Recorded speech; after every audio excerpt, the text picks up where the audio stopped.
ఒకసారి నేను తీర్మానం వలన కూడా ప్రెస్ మీట్ పెట్టిండు, మన ఛానల్లో రావడం కూడా జరిగింది. దానికి సంబంధించిన అంశం కూడా ఒకసారి తెలుసుకునే ప్రయత్నం చేద్దాం మనం. చిల్లర పనులు మానుకోవాలి, సీఎంల భేటీని వివాదం చేయాలనుకోవడం సిగ్గుసేటు. గతంలో జగన్ కేసీఆర్ స్వార్థ రాజకీయాలు చేశారు. ప్రజల సమస్యల పరిష్కారానికి ఎక్కడైనా చర్చ పెట్టారా? ఏనాడైనా చర్చ పెట్టారా? మన నీళ్లతో రాయలసీమను రత్నాలసీమ చేస్తానన్నాడు రేవంత్. కృష్ణానదిలో రావాల్సిన వాటా తీసుకుంటామన్నాడు. 7 మండలాలను ఆంధ్ర కలపడానికి కారణం కేసీఆరే. కాంగ్రెస్ ఎమ్మెల్సీ తీన్మార్ మల్లనాన్ని చూస్తున్నాం. ఒకసారి దానికి సంబంధించిన అంశం కూడా మనం పూర్తిగా చదివే ప్రయత్నం చేద్దాం. చిల్లర పనులు మానుకోవాలి. ఏ అంశం తీసుకున్నా ఏదో ఒక కాంట్రవర్సీ చేయాలని గందరగోళం చేయాలనుకుంటున్న కేసీఆర్ బీఆర్ఎస్ నేతల చిల్లర పనులు మానుకోవాలని కాంగ్రెస్ ఎమ్మెల్సీ తీన్మార్ మల్లన సూచించారు. శనివారం గాంధీ భవన్లో జరిగిన మీడియా సమావేశంలో తీన్మార్ మల్లన మాట్లాడుతూ చక్కటి వాతావరణంలో సీఎంల భేటీ జరిగితే వారి భేటీని వివాదం చేయడానికి బీఆర్ఎస్ నాయకులు బురద జల్లే ప్రయత్నం చేస్తుండడం సిగ్గుచేటు అని అన్నారు. గతంలో జగన్ కేసీఆర్ స్వార్థ రాజకీయాల కోసమే తప్ప ప్రజల సమస్యల పరిష్కారానికి ఎప్పుడైనా చర్చ పెట్టారని ప్రశ్నించారు. తెలంగాణ ప్రయోజనాల కోసం కేసీఆర్ బీఆర్ఎస్ ఎప్పుడు పనిచేయలేదని తీన్మార్ మల్లన అన్నారు. సుదీర్ఘకాలం పెండింగ్లో ఉన్న సమస్యలు రేవంత్ రెడ్డి పరిష్కరిస్తుంటే కేసీఆర్కు ఓర్చుకోలేకపోతున్నాడని ఫైర్ అయ్యారు. రోజా ఇంటికెళ్ళి చేపల పులుసు తిని తెలంగాణ నీళ్లతో రాయలసీమను రత్నాలసీమ చేస్తా అని కేసీఆర్ చెప్పిన విషయాన్ని తీన్మార్ మల్లన గుర్తు చేశారు. కానీ రేవంత్ రెడ్డి మాత్రం కృష్ణానదిలో రావాల్సిన 588 టీఎంసీల వాటాను అడుగుతున్నట్టు తెలిపారు. గతంలో 7 మండలాలను ఆంధ్రలో కలపడానికి అంగీకరించిన కేసీఆర్ ఇవాళ ఆ మండలాలను వాపస్ తీసుకురావడం కోసం చంపినోడే శివన్ దగ్గర కూర్చొని ఏడ్చినట్టు ఎద్దేవా చేశారు. ఏపీ తెలంగాణను మధ్య నిత్యం గొడవలు జరిగేలా కేసీఆర్ వ్యవహరించారని, అయితే రేవంత్ చంద్రబాబు మాత్రం అన్నదమ్ముల వలె పనిచేస్తూ 2 రాష్ట్రాల మధ్య స్నేహపూర్వక వాతావరణాన్ని నెలకొల్పారన్నారు.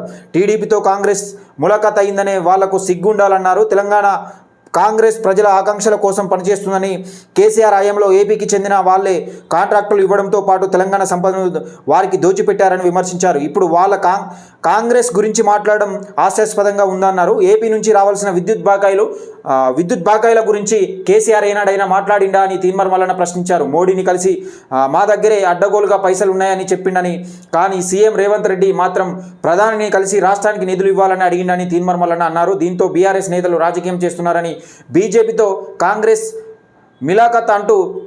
ములాఖాత్ అంటున్నారని, అది జరిగే పనేనా అని ప్రశ్నించారు. 10 ఏళ్ల పాటు అధికారంలో ఉన్న కేసీఆర్ విభజన సమస్యలు పట్టించుకోకుండా కొత్త సమస్యలను సృష్టించారని తీన్మార్ మల్లన అన్నారు. కృష్ణా నీళ్ల వాటా విషయంలో సుప్రీంకోర్టులో ఉన్న కేసులను వాపస్ తీసుకున్నాడని తెలిపారు. జగన్ ప్రగతి భవన్కు వచ్చినప్పుడు నగరి తిరుపతికి కేసీఆర్ పోయి దర్శనాలు చేసుకున్నప్పటికీ మాట్లాడుకుందామని కేసీఆర్ను జగన్ ఆహ్వానించలేదా అని అన్నారు. రాజకీయాల కోసం గొంగడు కప్పుకొని కలిసే వారిద్దరివి చీకటి రాజకీయాలని తీన్మార్ మల్లన అన్నారు. కాంగ్రెస్ మాత్రం ప్రయోజనాల కోసం రాజకీయాలను చేస్తుందన్నారు. గతంలో కేసీఆర్ చేసిన ప్రతి పనిని వెనుకాల రాజకీయ ప్రయోజనాలు ఉన్నాయని అన్నారు. కానీ రేవంత్ ప్రభుత్వం మాత్రం ప్రజల ఆకాంక్షలు నెరవేరుస్తుందని అన్నారని ఒక కథనం అయితే చూస్తున్నాం. ఇక్కడ ఏంటంటే కేసీఆర్కు రేవంత్ రెడ్డికి తేడా చెప్తా. ఇక్కడ కాంగ్రెస్ పార్టీ, ఇక్కడ బీఆర్ఎస్ పార్టీ పార్టీల విషయం పక్కకెడితే కేసీఆర్కు బీఆర్ఎస్కు, ఇక్కడ కేసీఆర్కు ఉన్న బీఆర్ఎస్ పార్టీకి అలాగే కాంగ్రెస్ రేవంత్ రెడ్డికి తేడా ఏంటిదంటే, ఇక్కడ వీళ్ళు బీఆర్ఎస్ పార్టీ అధికారంలో ఉండగానే 7 మండలాలు భద్రాచలంలో సంబంధించిన 7 మండలాలు తీసుకుపోయి ఆంధ్రలో కలిపారు. అప్పుడు మాట్లాడిన వాళ్ళు అప్పుడు అసలు వాస్తవానికి కొట్లాడాలి. ఇప్పుడు ఆంధ్ర తెలంగాణ సెంటిమెంట్ అన్నప్పుడు నువ్వు ఆంధ్రాలో 7 మండలాలు తెలంగాణ కలుపుతున్నప్పుడు నువ్వేం చేసినావు? నువ్వు అడగాలి కదా. మరి అప్పుడు అడగాల్సింది పోయి ఇప్పుడు నేను రిక్వెస్ట్ చేస్తూ ఉన్నారు హరీష్ రావు, 7 మండలాల గురించి మాట్లాడాలని కొంచెమైనా సిగ్గు ఉండాలి కదా. ఇప్పుడు మీరుండగానే 7 మండలాలు పోయి అలా కలిసి ఇలా 7 మండలాల గురించి మాట్లాడంటే చంపినోడే సాగు దగ్గర సంతాపం పెట్టినట్లేదా కథ? మళ్ళీ మాట్లాడడానికన్నా కొంచెమైనా సిగ్గు ఉండాలి. ఈయన కేసీఆర్ ఎక్కడ రాయలసీమ పోయి రోజా ఇంట్లో మంచిగా చేపల పులుసు తిని రాయలసీమను రత్నాలసీమ చేస్తా అంటే దాని అర్థం ఏంది? మా నీళ్ళు అన్నీ ఎత్తుకపోరి ప్రాజెక్టులకు దాదాపుగా నువ్వే కదా అనుమతులు ఇచ్చింది. కేసీఆర్ అనుమతులు ఏంది ఎట్లా ప్రాజెక్టు కడతారు? జగన్ మీరు మంచి అంటే తెలంగాణ ప్రజలనేమో సెంటిమెంట్ పరంగా రెచ్చగొట్టి మీరేం చేస్తూ ఉన్నారు? మీరు అన్నదమ్ముల వల్ల మీరు కలిసి ఉంటాను, మీరు దోసుకునేది మీరు దోసుకుంటాను. కానీ సెంటిమెంట్ వచ్చేసరికి మా తెలంగాణ ప్రజలు కొట్టుకు సావాలి. అది జరిగింది.